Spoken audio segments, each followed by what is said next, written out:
Welcome to the Writing with Purpose podcast, where I, Anna Woolliscroft, chat with fellow writers and outdoor enthusiasts about how we can embrace creativity and curiosity to live a life full of adventure that doesn't feel like hard work.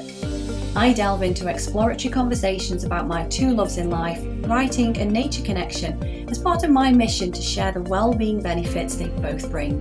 It's wonderful to have you here today.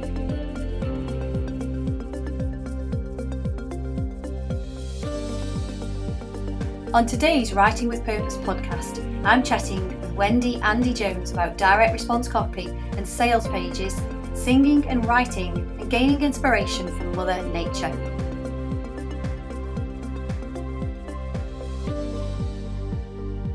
Hi Wendy, nice to see you again. Thanks so much for agreeing to have a conversation with me. Today it's fab to have you here, and it's good just to be able to talk to fellow outdoor lover, writer, somebody that just loves anything to do with creativity and the fresh air, the great outdoors, shall we say. So you are a fellow copywriter. So do you want to just sort of explain a little bit about what your focus is? Because you do quite a lot, really. You develop voice of customer, you do landing pages, and you do quite a lot in the outdoor industry as well. So do you want to sort of, I suppose, say what your ideal piece of work would be? Okay. So basically I've been copywriting for about 18 months, 2 years, something like that. And when I started off, I had to pick a niche, and that's one of the hardest things. Anybody that's going into copywriting will know that picking a niche is really hard, because especially if you're interested in lots of things. So I basically picked out outdoors and adventure travel as my niche, which I worked in from the beginning. And I still love, but I've now become to love the direct response copy. Yeah. So like working with things like landing pages, like you said, and also voice of customer. I love talking, as you'll probably tell.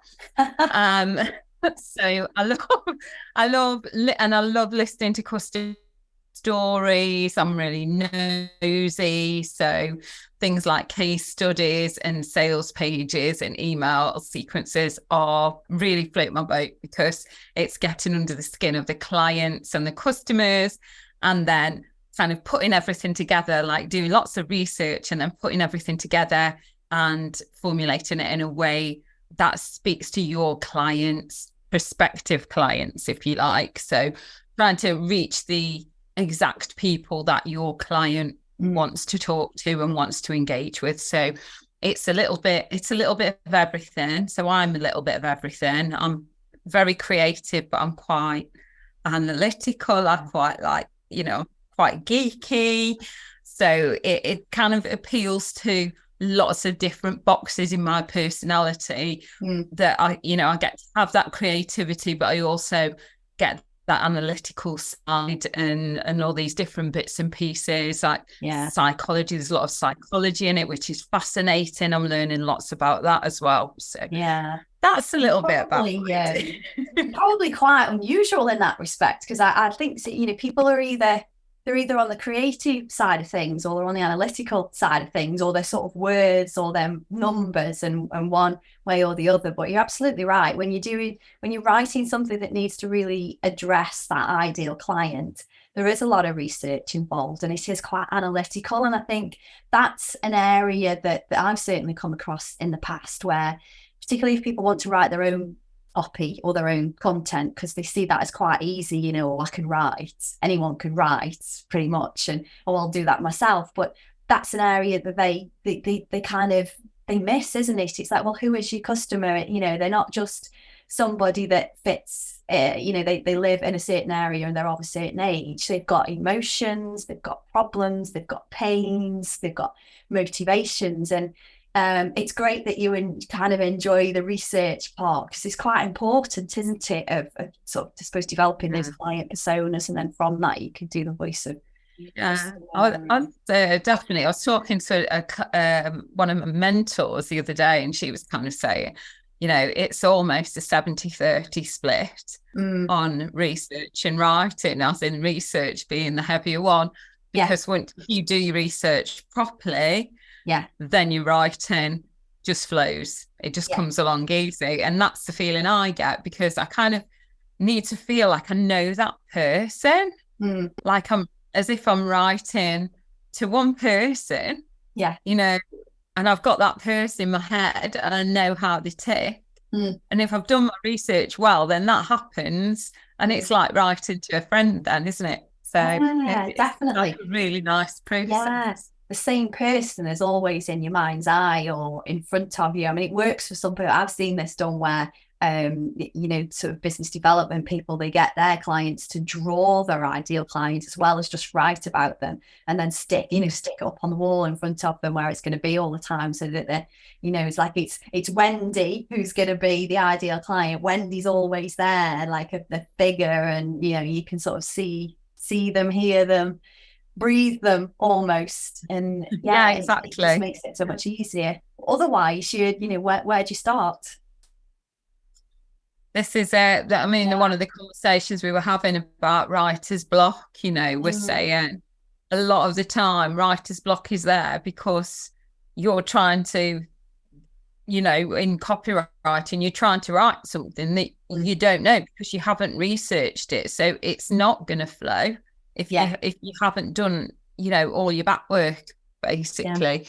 Because how can you possibly, if you don't know who you're writing to, know what are you going to write? So. What are you going to write? Where are you going to start? How do you know what's going to tick their box? So in that instance then, how do you get that creativity for yourself? Because you also sing as well, don't you? You perform with your partner. So is that like an outlet or an inspiration for you as well? I mean, what we do mainly covers. We play mainly cover songs when we go out and play music, and I mean, it is a nice outlet for us, and it is fun, and I just love music, you know, just any music really. So that is a lovely outlet, and it is a completely different thing than sitting at home on your computer in your little room with the door shut, you know, when you're writing. So that's lovely. But I do also, or have like written quite a few songs as well. So that was, I mean, specifically a lot of songs I wrote was when I was bringing my daughter up and I was a single mum.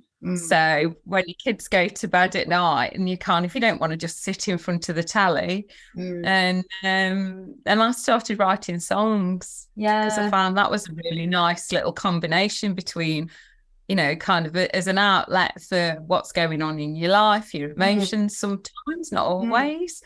But yeah, just a nice way to do it with no pressure or expectation. You know, if you sit down and say, I'm going to write a book or I'm going to write, you know, straight away there's this huge expectation of work. Whereas if something just pings into your head as a song, then you sit down. I mean, you can have it, you know, you can have it done top to bottom in an hour if you. I mean, I'm talking about, you know, it's not Bohemian Rhapsody or anything that I'm writing, you know.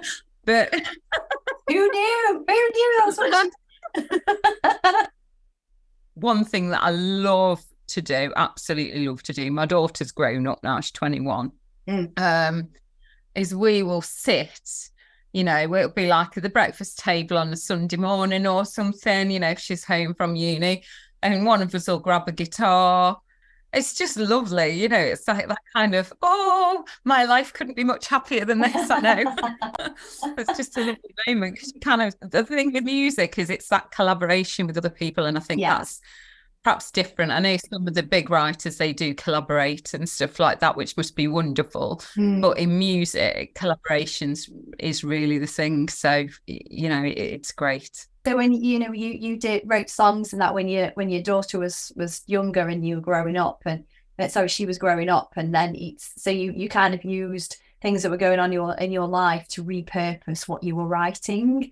I mean, you know, more for pleasure at the time, but I think you can do that as well for actual copywriting as well, can't you? Or maybe more content writing, and just be, you know, using the thing that goes on outside the real world with yourself and others, and sort of just using almost metaphorical things to turn that into stories that people can connect to, because it's ultimately about storytelling, really, isn't it? How to get the point across and engage people. Yeah.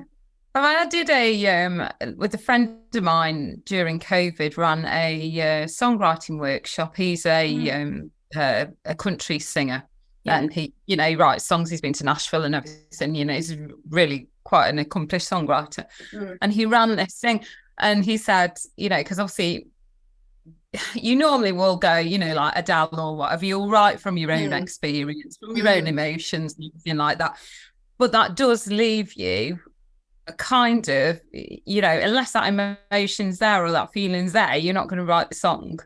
Yeah. And he said no. So now he kind of has a formula of how he writes a song. And he kind of said, right, and gave us this exercise to go away and find a story, find someone's story in real life, just scour the random local newspapers or whatever it was online, find something, and then put it together into a song. Yeah. And that was completely different for me. That wasn't, normally I would just write from a place of emotion. And I was like, oh my goodness, this is weird.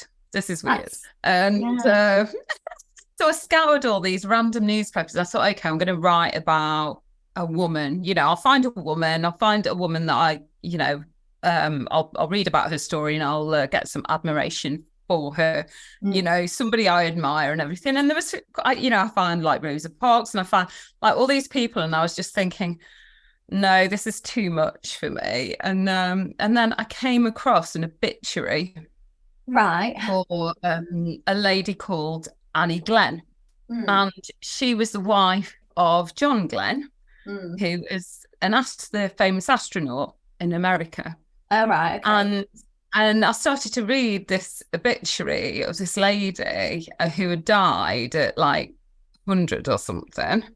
And her life was absolutely fascinating. Yeah. And I wrote a song about her. Oh, so and it doesn't take very long. Yeah, it's just about finding the right story or the right person then. Yeah. And we actually recorded it. It's on an album that we launched for charity that another friend of mine, Paige Morris, put together. Oh, we'll have to put the link of that into the. Yeah, I'll find the link for you. And I actually sent it to the John and Annie Glenn Foundation in America to say, oh, I've written a song about. Oh, did you get some feedback? Yeah, they said, oh, thank you very much. That's really nice and everything. Yeah, that's amazing. All from finding an obituary from a songwriting thing in COVID. So it's a great exercise, though, isn't it? And I've seen exercises like that for people to improve techniques for copywriting. So just find an article, find something that you want to rewrite, but you want to rewrite either in a different style or maybe to a different person. And it's a way of just taking some content, I suppose, just using something that's there already for the kickstart, the inspiration start, the kind of creativity point of launching forward, and then sort of putting your own slant on it or adding your own tone of voice to it, if you like. I did something a few months ago. The local library put on a few different creative writing sessions, and the first I wasn't able to attend many of them, but the one that I attended was presented by a university lecturer, but her specialism was in Gothic literature. So she talked about vampires, and obviously Bram Stoker was there, and there was a couple of others that I did heard of at the time. There was an interview with a vampire, and Twilight, so they were all covered. But what she also did was went way back to sort of 15th century or something, picked out a couple of texts that had been found that, although they weren't called vampires at the time, they were sort of depicted in the same manner as, the beautiful sort of pale skins. And what she had us doing after we discussed it was to start a vampire story that was in contemporary land and would be something that we would just do as normal. And I started mine as somebody going to the cinema in the middle of the day on their own and seeing this figure at the back of the cinema, which was this vampire. And I actually don't know where the sort of theme had come from really with the cinema. I think it's something that just popped into my head as she was talking. Maybe it was Interview with the Vampire, because I think I saw that on the cinema and that maybe started my train of thought. But it's amazing, isn't it, that we sometimes all we need is maybe a different approach. Yeah. And then we can use that for inspiration. I think it is. You've got the storytelling, haven't you?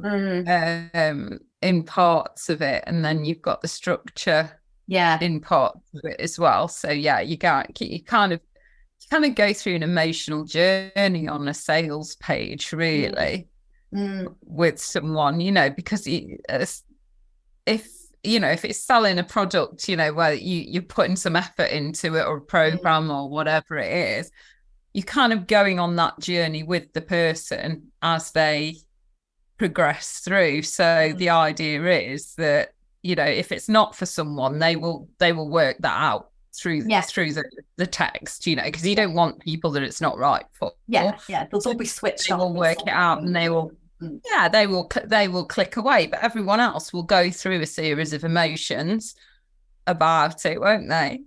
Thinking, is this real? Is it for me? Is it worth the money? All these different things that they will be thinking. Can I trust this person? Whatever. And you're kind of addressing that. I need more information. I need to know what's in it. You're addressing that. Bring them through to the conclusion where they come through and say, right, now's the time. Is it yes or no? And by the time, if someone's read all the way to the bottom, the chances are they will decide to buy because you've kept with them. So you are talking directly to them. So it's really clever.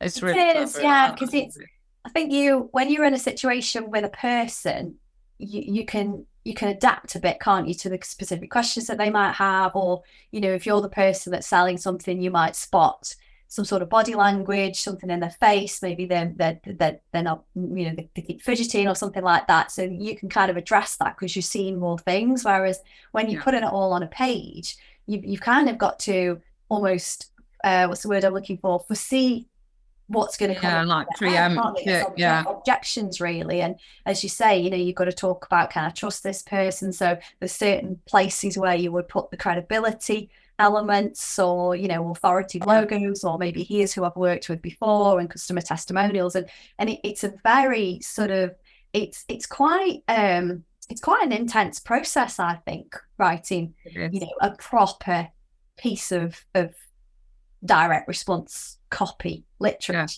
It's not like content writing or a short social media post quite the same.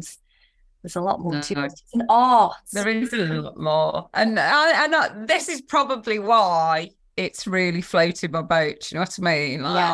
Get stuck into it. I was thinking, is this for me at the beginning? And then as soon as I'd done one, I was like, oh, absolutely, this is for me, because I just loved it. I just loved getting in depth with everything to that extent. So when you obviously doing something that's a bit more long form, it really gives you the opportunity to do that. And then obviously once you've done that, if that's the cornerstone of whatever campaign is going on, you've done so much research, the program, the product inside out. So if you need to do any more copy, write any more copy to go with it, that's actually quite an easy process. Done all the hard work. You can repurpose a lot of what you've already done into shorter pieces, or just a different format, and like you say, inside out already, so that bit becomes easy. I think that's something as well that people don't always realize, that you don't have to write something once, that there's so many different ways that you can use, particularly a longer piece, and chunk it up, copy and paste it in other areas, tart it up, chunk it down, whatever needs to be done for a different format or a different platform, where instead of going ahead and just writing something completely fresh. I think the first time I came across that was a few years ago. I came across Brendan Burchard, who's like familiar. He's like a habits guy. He micro habits. Not the atomic habits guy. He's high performance habits. but I came across him on the internet. Somebody had said something about his planning, like his planner book and stuff like that. And I found him, and he did like a course basically saying, this is what I do when I come up with a concept that I want to champion in X amount of time. Yeah. And then I use that core pillar of content. You know, he's a multi-million-dollar business, you know, and I use this core pillar of content, and it goes everywhere. So it goes into his adverts, it goes into all his social media channels, but it's all broken up into chunks and regurgitated. It goes on his podcast, you know, and he basically said, you know, you have to work smarter, not harder. And that is doing that, is taking the time to put together one good, solid piece of content and then using that to as much advantage as you can. Definitely. And it's consistent. It's making a consistent message as well, because it's all come from the same point and it's all going back to a similar point. So if people come across them in different places, on a social media site, a website, maybe an email campaign, something like that, the message is very consistent because it's all come from the same place, and that, you know, that voice of customer as well should shine through on different platforms. Exactly. And you've got your multiple touch points as well, where people are, you know, they may be hearing the message multiple times as well, which all goes for you as well. Doesn't it? It's seven touch points or something. Yeah. So never do something supposed once. to be the optimum amount. Before people start to actually take you seriously. Yeah, which is part of it. I've read certain things where most people stop as it round about 3, so they never even get to the. But, you know, they might actually be talking to people that are very, very interested, but because they don't keep it up, they just think, oh, that person's not interested, but they just haven't left enough touch points with them. You were saying before, like getting inspiration, you know, that's one of mine as well, is to get outside, walk in the forest. You know, I love walking, you know, if I'm by the sea, I love being on the beach, in the water. Anything really to be outside. And obviously travel comes with that, because then you're exploring different places. And I lived in France for about 6 years. I spent most of that in Chamonix in the Alps, so I was up on the mountains, working in the mountains. So then I did have an outdoor job there, so on the top of the mountain. So I loved that. Spend a lot of time walking in the mountains up there. Fantastic. Used to do rock climbing, all sorts of stuff. But I think kind of calls to you, doesn't it? The outdoors, it calls to you, but there's also so much inspiration out there as well. You know, in the previous house I lived in, I was about 2 minutes from the forest park. And literally every morning I would get out and go into the forest park and just be in there just for about an hour, and then come back and do writing. That's when I'm conscientious about writing my blog. But I think it's because that's another way for me anyway. Let's say we were talking about writer's block, to sort of lift that just sitting at the computer sometimes day in, day out, although you kind of think, oh, I need to do that because I've got so much to do, so I'll just sit here and get on with it. Actually, if you put your pen down and just step outside, even if it's just 10-15 minutes, that's the break that you need to sort of, you know, refresh, reset, recharge, and then get back to it. And I think as well, if you give your brain an idea, this is something I heard quite a long time ago. I can't even remember who said it to me. Tell your brain what you want it to do, and then forget about it. So if you need your brain to solve a problem or come up with something creative or whatever it is, even just remember where you put your wallet or whatever. If you just say, right, brain, I want you to think about this, and then you go and do something else, like sit out in the garden or go out for a walk or something like that, then your brain will go off to work and it will find that solution on its own without you stabbing at it, you know, going, hurry up, hurry up, hurry up. It will do it a lot more efficiently. And and I think that's why it works to go out for a walk or do something like that. Definitely. I agree, because our brains don't necessarily operate in a linear process, do they? They don't go from A to B to C. They might go from A to S to D and then back to Z before they get to B. So I suppose that makes sense if you sort of set, tell you what to do or set the intention, might be another way of saying it, and then just say, okay, you're going to then go and do something different, even if it's going and vacuuming the house or something. Maybe it doesn't necessarily have to be outside, but you're saying it's something different, and then your brain will, subconsciously almost work out a solution or present you with a couple of different options when you're actually ready to do what you need to do. Yeah. It's kind of backwards way of what we taught how to think and do, isn't it? Yeah. But there's nothing worse than sitting glued at your desk, being stuck, is there? Or even being tired. I think there's only so much. If you're being creative, there's only so much you can do if you're not in a flow state. Yeah. Yeah. You just end up tired and demoralized if you force yourself to do it. Yeah, it's like you just conjured up an image for me then, sort of in flow, and a tap flowing and everything's flowing. But then it's almost like if you're not in that flow, it's the tap's turned off, but it's drip, drip, dripping every so many seconds or however long. And, you're never going to get that flow. Exactly. Yeah, it's a good way to put it. Yeah. So what would you sort of, if you had a takeaway then to give to sort of share with people of anything to either, kickstart their creativity, ways that they can sort of get into that flow, what would you say would be something? Certainly what I've done, with things as simple as like social media posts and that kind of thing, because I know there's a lot of pressure on us now to show up and do that consistently, and sometimes you're like, oh, what am I going to say today? And I tend to revert to my bookshelf, and that's not I'm going to look in a text for mindset work or anything like that. I'll literally just pick up a book and thumb through it and just see what pops up.